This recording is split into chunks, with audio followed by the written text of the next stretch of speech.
Assalamualaikum warahmatullahi wabarakatuh. Anak-anak Ustaz yang dimuliakan Allah Subhanahu wa taala. Alhamdulillah, kembali lagi kita pada pelajaran pendidikan agama Islam. Pada kesempatan kali ini insyaallah Ustaz akan menyampaikan materi baru mengenai Allah Maha Mendengar.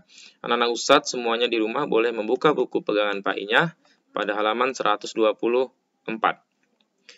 Baik anak-anak Ustaz, kita akan bahas dalam Asmaul Husna terdapat nama Allah yang disebut dengan As-Sami. Apa arti As-Sami? As-Sami artinya Allah Maha Mendengar. Kenapa Allah disebut Maha Mendengar? Karena Allah mendengar segala sesuatu. Maksudnya apa? Segala suara Allah mendengarnya. Baik yang dekat maupun yang jauh. Bahkan suara yang terkecil sekalipun hingga suara hati yang tidak terdengar oleh telinga manusia, itu pun Allah mendengarnya. Karena bagi Allah tidak ada yang jauh, semuanya dekat. Bagi Allah tidak ada suara besar dan kecil, semuanya terdengar. Anak Ustaz dimuliakan Allah Subhanahu wa taala. Allah Subhanahu wa taala mendengar semua yang terucap oleh lisan kita. Allah juga mendengar kalimat-kalimat yang terlintas dalam pikiran kita. Bahkan apa yang dirasakan oleh hati kita pun Allah Subhanahu wa taala mendengarnya. Gemericik air, tetesan air hujan, gelombang air, terpaan ombak, air yang mengalir, Allah Subhanahu wa taala juga mendengarnya. Gemerisik dedaunan kala ditiup angin. Saat angin meniup dedaunan, suara yang tertiup oleh angin tersebut Allah mendengarnya. Suara daun yang jatuh pun Allah Subhanahu wa taala mendengarnya. Bahkan bunyi jejak langkah kaki semut pun Allah Subhanahu wa taala mendengarnya dengan jelas.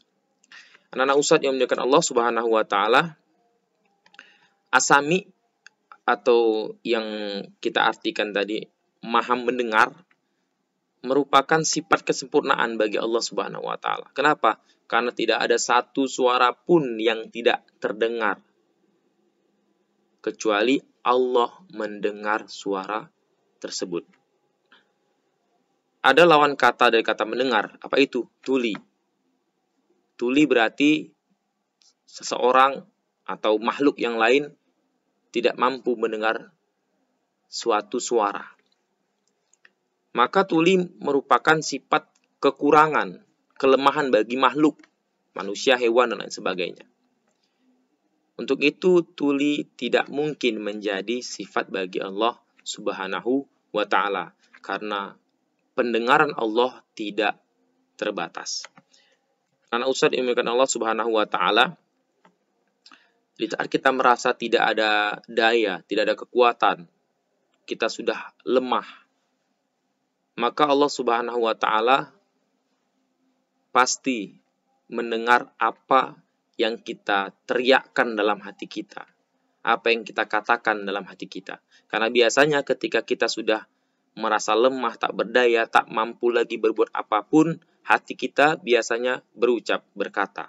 Maka segala yang tak terucap oleh lisan kita, namun diucapkan oleh hati kita, maka Allah dengan sangat jelas mendengar isi hati kita.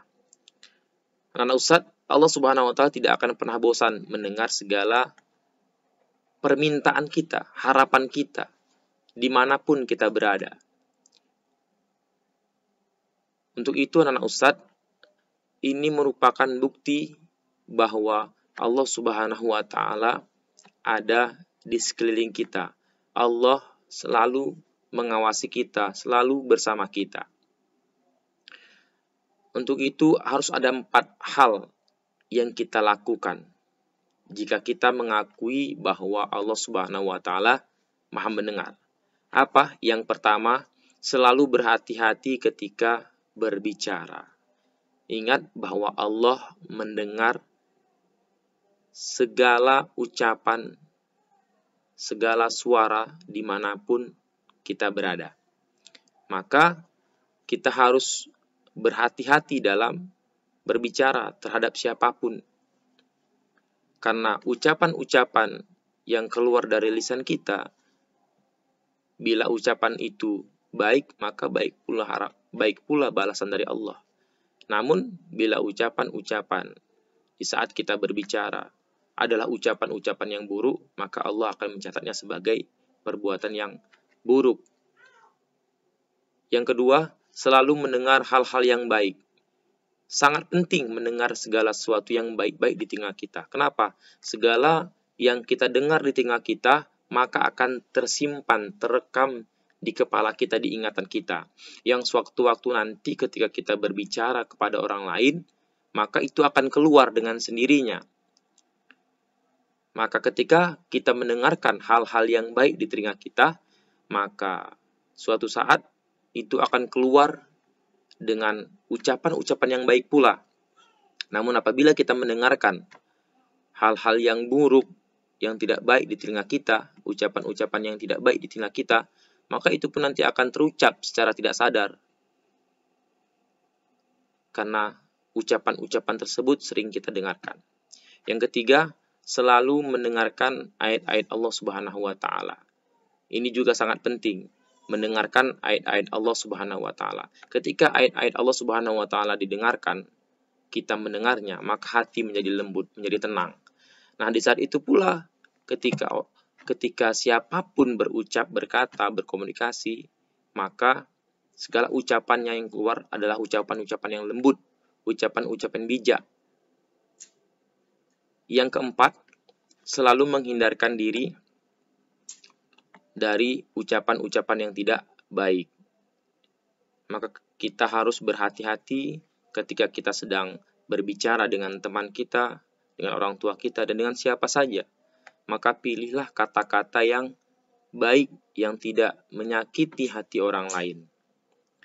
Karena ucapan-ucapan yang baik yang kita sampaikan kepada siapapun, maka akan dinilai Allah. Ketika ucapan-ucapan yang keluar adalah ucapan yang baik, maka Allah Subhanahu wa taala menyukai. Teman-teman kita juga menyukai, dan semua orang menyukai kita karena kita selalu menjaga ucapan-ucapan yang baik yang keluar dari lisan kita. Baiklah anak Ustadz, hanya inilah materi singkat kita dengan judul Allah Maha Mendengar. Semoga dengan materi ini kita lebih berhati-hati lagi dalam memilih kata ketika kita berbicara dengan orang tua, dengan teman, dan dengan siapa saja. Sehingga dengan hal tersebut Allah menyukai kita, teman-teman kita menyukai kita, dan semua orang menyayangi kita. Nah, Ustadz, ada petugas yang dilakukan adalah sebagaimana biasa, kalian semua akan menjawab soal-soal yang Ustadz berikan sesuai dengan materi dalam bentuk link soal. Nanti link soal akan dibagikan di grup WA masing-masing kelas. Tetap semangat belajar anak-anak Ustadz semuanya. Semoga Allah Subhanahu wa taala selalu memudahkan urusan kita semua. Amin, Allahumma amin. Assalamualaikum warahmatullahi wabarakatuh.